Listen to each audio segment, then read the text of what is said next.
海龟交易法是一套著名的系统化交易方法，最初由商品交易员 Richard Dennis 和 William Eckhart 在1983年创立，用以证明交易技巧可以通过一个简单的规则系统被教授给普通人，而不仅仅是依赖天生的交易才能。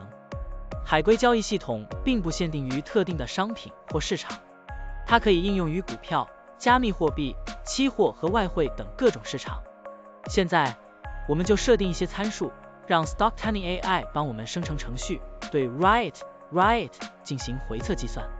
设定参数如下：头寸规模，使用每次加仓 20%。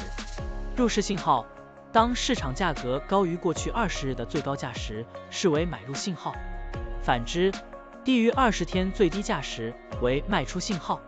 加仓策略，每当价格移动到1/2的20日均幅指标 ATR 时加仓一次。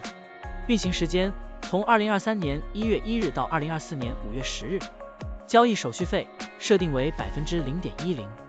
好了，按照上面的设定，视频下方就是持仓的情况，蓝色为股票仓位，黄色为现金仓位。累计交易35次，期末持仓价值 94,330.84 元，盈利负 5.67%。相比持仓不动，多盈利负 178.67%。